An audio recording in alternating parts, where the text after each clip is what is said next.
is your fate. And you cannot change it.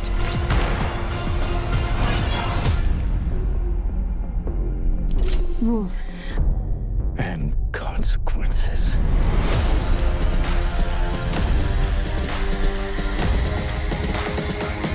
Hello everyone, welcome to another movie review. I just saw Ballerina from the world of John Wick, or whatever the full title is. This, of course, is a spin-off of the John Wick series. It's the 5th movie overall, and at this point, you should know what you're getting into if you go to see this movie. Just like all the other John Wick movies, this movie is super action-packed. It's got its crazy long sequences, it's got its extended kills, it's got its creative kills, it's got, you know, everything you would see in a John Wick movie. It's still very much that same thing. This one was directed by Len Wiseman and not Chad Stahelski, who did all the other movies. Len Wiseman actually did Live Free or Die Hard, which was the 4th Die Hard movie, which I personally really love. I know people don't like it because it's PG-13, but there is an R-rated version if you're not aware. I've always been a fan of that movie. I know he also did the Underworld movies, which I've never seen, because I know he was married to Kate Beckinsale at one point.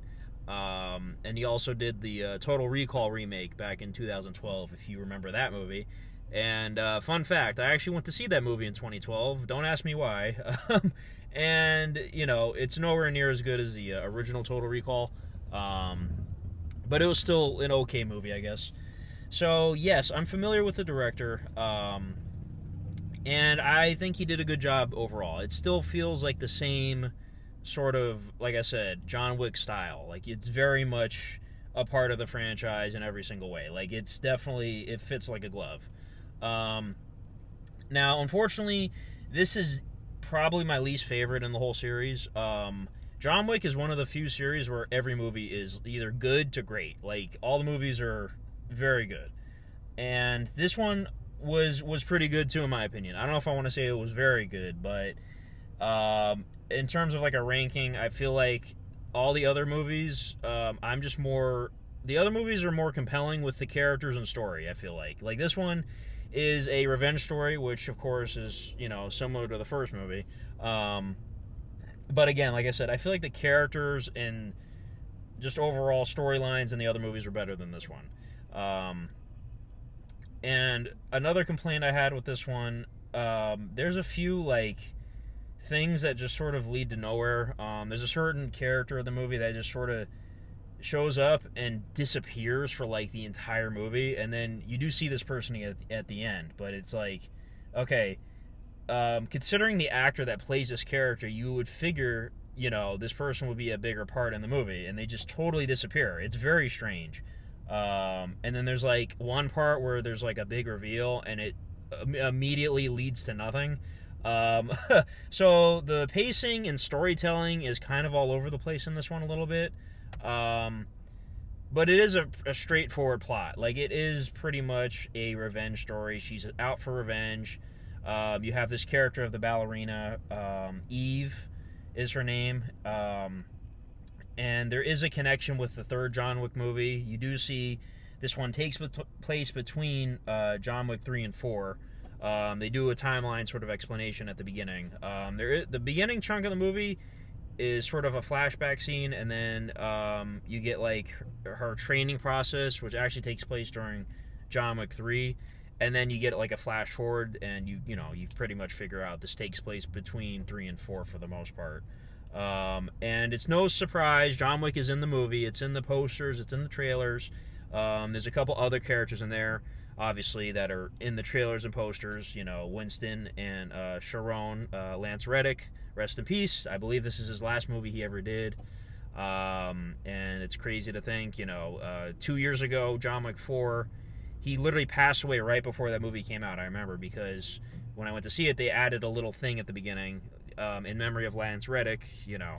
So it's kind of crazy that a whole 2 years has gone by. I know they film movies way in advance, but I don't know if he filmed his scenes super early, you know, for this one, separate from all the action stuff, you know. But rest in peace, Lance Reddick, of course. So it was nice to see the familiar characters again. And by the way, I haven't seen the Continental TV show on Peacock. I think it's only like 3 episodes. It was like a mini series, but let me know if that's any good. I think I looked at the IMDb once, and the score was just like sort of average. I don't know. That's the only John Wick thing I haven't seen yet. That's of course like a flashback kind of show. It tells the story of the Continental back in the day, which I'm sure there's a lot of great lore and stuff in there. So I definitely want to look at it at one point. But just let me know if it's like any good, if it sucks, whatever. But anyways, back to this movie. So, like I said, John Wick is in there, and he's in it a decent amount. And I'm not going to lie to you guys, I had a huge smile on my face at one part. There's one part where John Wick starts racking up bodies, and I wasn't expecting it. So I had this huge smile on my face. It was, I'm not going to lie. I said in my John Wick 4 review, it was the perfect ending. I'm kind of torn on like the whole idea of them making a John Wick 5 because I think that got confirmed recently. But I'm not gonna lie to you guys. I was happy to see him taking people out again. That was cool. Keanu Reeves has still got it. Again, at some point you just gotta, finish it. And I thought the way they ended 4 would have been fine, but it is what it is. If they want to make a part 5, go ahead. I'm sure he can still do it. It's just, how do you top 4? Like, each movie was topping the previous one. I don't see any way you could top 4. Top 4 is like, no pun intended, it's like Mission Impossible, because part 4 is ridiculous action. It was like almost 3 hours long, and it was, you could tell they had the intention of it being like the last one. But this is a good idea to do spin-offs. I heard they're going to do a spin-off with Kane from the 4th movie, Donnie Yen, and I heard he might actually direct it. So that's pretty cool, because, there was that post-credit scene from 4 that never got resolved yet. So I would definitely see that movie if they make one of him.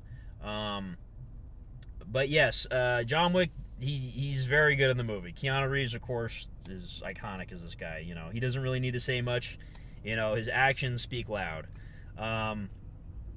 So what else was I going to say? So the basic premise, like I said, you have Ana de Armas. She, of course, was in Blade Runner 2049, which is one of my favorite movies of all time. She was in Knives Out. I'm trying to think of all the movies I've seen her in. I haven't seen a ton of things she's been in. But she's a great actress. You could tell she really prepared for this movie. I don't know if she's done a lot of action before or not, but man, she put in the training for this. You can tell. And I do want to highlight too, there's one action set piece in particular that I feel like everybody's gonna love, and I've heard it in a couple of reviews already. It involves flamethrowers, and it's amazing. The longer it goes, the better it gets. Like, it's awesome. I'm sure it was a pyrotechnics nightmare, on set, but yeah, that was really cool.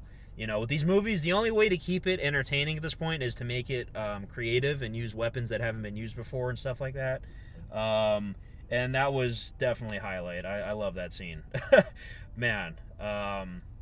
So the action was top-notch, of course. That goes without saying. The choreography, the stunts, everything like that. Absolutely 10 out of 10 in that regard.